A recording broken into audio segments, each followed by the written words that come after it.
2016 Toyota Highlander, one I did the recovery from a few days ago. This is a dual air conditioning system.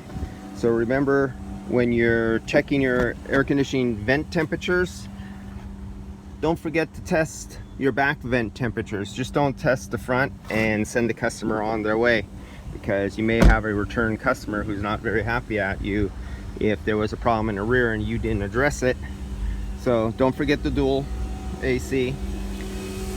And one way to tell if somebody asks if you have dual AC, you see the main pipe right there and you see that T coming out like that, somewhere along the line, and it may be buried and hidden and you can't see it, but if you follow along a line with your fingers, if you can keep it touching, some engine compartments are so full you can't, you will find a T, a branch off, just like that.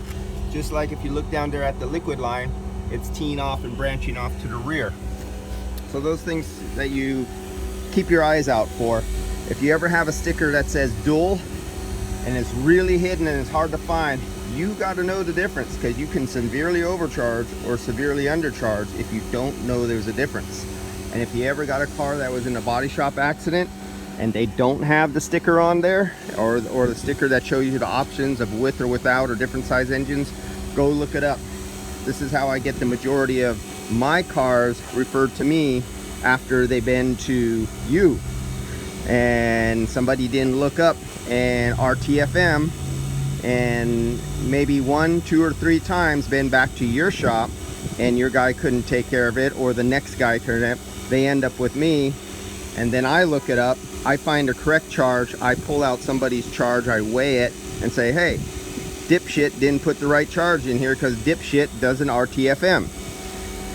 Another one, when replacing aftermarket condensers, I've said many things about aftermarket condensers, and some of them are near quality. Like this one, I possibly believe is a really good aftermarket knockoff of an original. I don't believe this is a Denso, because originally this was a Denso and it was black.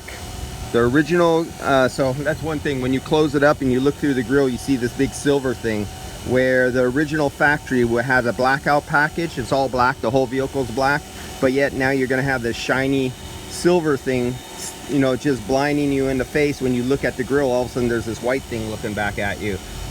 Customer didn't pay for that. The customer paid for a blacked out vehicle. That means if you get a blacked out a condenser in the aftermarket, either you black it out or you go buy the original equipment and put original. This is not what the customer paid for. Another thing here, I'm trying to look at the serial numbers and identification. So I'm not familiar with this company. TKAF, some numbers. Of course, we have our quality control. Made in China. That kind of makes me believe it's not original, but I believe maybe Denso has some stuff manufactured in China, but this is close. But at least they have the good fins. Now look at here at the side of the fins.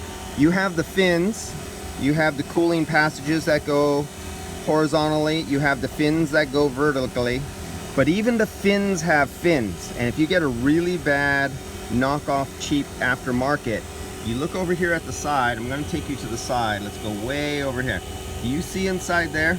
Oh, let me zoom in there. Can you see the side of the fins? Can you see that the fins even have louvers?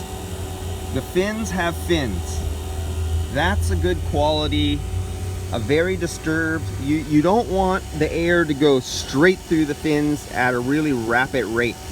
You want the air to kind of rough and move back and forth and have friction and press against the sides and have longer contact time.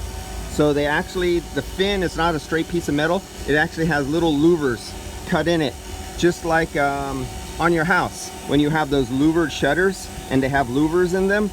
You literally have louvers. Your fins have fins, and that is a sign of a high surface area, turbulent airflow going through the fins. So you have greater dissipation of the heat from the refrigerant can travel to the fins, Then from the fins, it travels to the air passing through it. You will notice sometimes when you buy a really cheap aftermarket condenser, it'll have fins, but when you look at the side, the fins will be flat.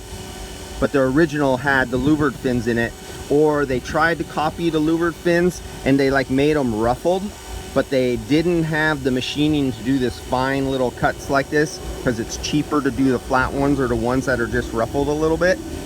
That's how you know when you really drop down in quality for your heat rejection when putting in an aftermarket. So if this is an aftermarket, because I can't see a Denso name or sticker anywhere on this condenser, I gotta say visually it's pretty good. It's not black, so you know they get a point knocked off of them that it doesn't match, because when you go and you look through this grill, you'll see this bright shiny thing, and this is a vehicle where the person bought the blackout package. So basically I would take this vehicle back and go to my insurance company. Hey, I know you want aftermarket and you want to save price, but this is not what I paid for. I have a blacked out vehicle. Now I have this bright glowing thing shining back at me through my grill. That's not what the customer paid for. I can't say anything about the durability, whether it'll start cracking after a year or two at the welds, or it'll get those little pinholes through the tubes and start leaking. This we don't know. But I'll keep an eye on this manufacturer and see if I come across any defects that I come up with, because I don't recognize this one. So another one for me to keep the memory open on and see what the failure rate is. Sometimes the aftermarket ones might fail at their little plug and they start leaking at the gasket down here. And I had one aftermarket one. It had the plug up here on the Mercedes, and the Mercedes fan stopped working at a body shop. They did something, the fan stopped working. Pressure went up to 440 psi or 400, and before the safety cut off the compressor, the threads ripped out of the little plastic threaded cap they had, went straight up, hit the hood, and put a bump out of the top of the hood, and they just painted the hood. Literally metal damaged the hood and made them refinish and repaint and body repair on a brand new hood. They were pissed. And he goes, what did you do to the air conditioning? I go, I didn't do nothing to the air conditioning. You put on a cheap aftermarket part, but the insurance company said they won't pay for an OEM. Great. It was the insurance company's option to tell you to do the job, to put on an aftermarket. It's their advice. They eat it. If you don't fight for it, then bend over, take it, and shove it in for them, because that's exactly what you're doing. All right, that's it on this one. See you guys later.